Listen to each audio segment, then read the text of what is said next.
Test के through हम ये जान सकते हैं, सीटी कोरोनरी स्कैन जो आपने बोला कि हार्ट प्रॉब्लम है या नहीं है। और साथ ही आपने मेडिसिन का भी जिक्र किया, कोई भी बीमारी हो तो डेफिनेटली मेडिसिन दी ही जाती है। हार्ट प्रॉब्लम की बात करें तो हार्ट प्रॉब्लम में जो मेडिसिन दी जाती है वो किस तरीके से रिएक्ट करती है, क्या रोल है उनका? देखिए, हार्ट की बीमारी में दवाई की ज़रूरत तो होती है क्योंकि दवाई से उस वक्त आराम मिल जाता है, पर ये बीमारी ठीक करने वाली दवाइयाँ एक भी नहीं है। हार्ट के पेशेंट्स को हम लोग दवाइयाँ देते हैं। जब भी कोई हार्ट का पेशेंट हमारे पास आता है, कोई भी कार्डियोलॉजिस्ट के पास जाता है, तो उनको दवाई दी जाती है और उसमें बहुत सारे ग्रुप हैं। एक तो ऐसी गोली है जो हार्ट की ट्यूब्स को थोड़ा चौड़ा कर दे, क्योंकि हार्ट की बीमारी में हार्ट की ट्यूब्स बंद हो गई है, मान लेते हैं 80% बंद हो गई है, 90 हो गई है, तो 10 खुला है। अगर उस ट्यूब को थोड़ी सी और चौड़ी कर दूं तो उसमें ब्लड जाने का रास्ता डबल हो जाए, और अगर रास्ता डबल हो जाए दर्द कम हो जाती है। और ये दवाई का सबसे बड़ा, इसका नाम है डायलेटर। और भी बहुत सारे ग्रुप हैं, पर पहला जो हर हार्ट के पेशेंट को करीब करीब दी जाती है उसको बोलते हैं वेसोडायलेटर, मतलब ट्यूब को थोड़ा चौड़ा करने वाली गोली।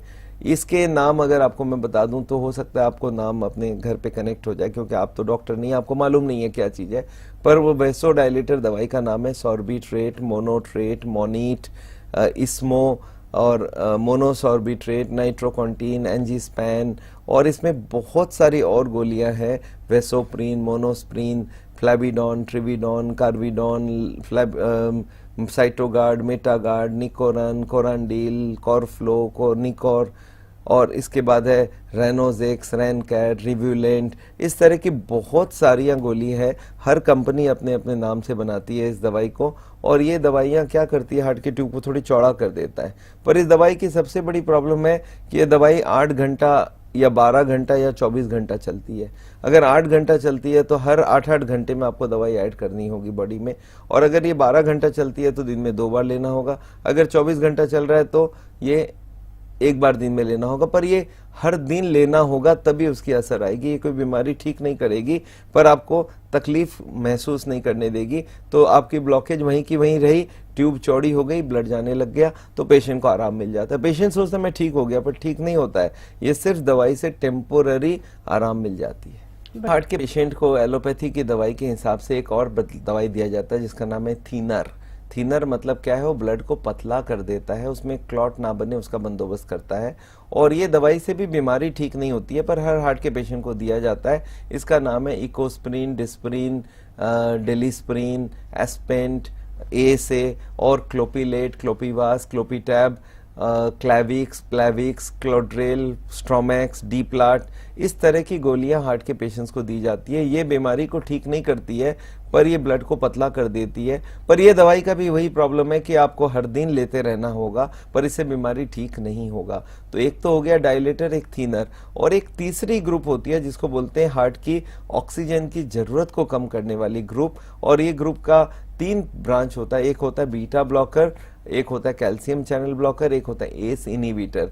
ये 3 गोलियां भी बीमारी को ठीक नहीं करती है, पर दर्द या जो हार्ट के पेशेंट्स के जो तकलीफ होती है उसको कम कर देती है। बीटा ब्लॉकर में एटेन, एटोनोलॉल, मेटोप्रोलॉल, सेलोकेन, नेबिकार्ड और बीटालॉग, बीटाकार्ड, इस तरह की गोलियां होती है। और कैल्शियम चैनल ब्लॉकर में एम्लोडेप, एम्लोडेपिन, स्टैमलो और इस तरह की डेलजीम, एंजीजेम, इस तरह की गोलियां होती है। और एस इनहिबिटर में एनवास और लिप्रिल, सिप्रिल, कार्डेस, रेमेस, रेमिस्टार, लोसार, लोसारेच, एंजीजार, ओल्मिस्टार, इस तरह की बहुत सारी गोलियां हैं जो हम लोग हार्ट के डॉक्टर्स को ये ट्रेनिंग दिया जाता है, इनमें से कोई भी ग्रुप दे के दे दो, पर इससे बीमारी ठीक नहीं होगी। और हम लोग को ये भी इंस्ट्रक्शन दिया जाता है कि दवाइयां आगे जिंदगी भर तक चलेगी, आगे पीछे कर सकते हो पर विड्रॉल नहीं कर सकते। और ये देखा जाता है पेशेंट्स की बीमारी जैसे जैसे बढ़ती है, अगर लाइफस्टाइल फॉलो नहीं करता है, दवाइयां ले ली और लाइफस्टाइल फॉलो नहीं किया, फिर भी तेल खा रहे हैं, फिर भी मीट खा रहे हैं, फिर भी स्मोकिंग कर रहे हैं, तो ब्लॉकेज बढ़ती जाएगी और दवाई की मात्रा धीरे धीरे बढ़ती जाएगी। इससे बीमारी तो ठीक होगी ही नहीं और आगे जाके हार्ट अटैक भी होने वाली है। तो दवाइयां लेने के साथ अगर आप लाइफस्टाइल फॉलो नहीं कर रहे तो वो सारा असर गलत है, और अगर डॉक्टर भी इसको एडवाइस नहीं कर रहा है तो बहुत ही गलत बात है।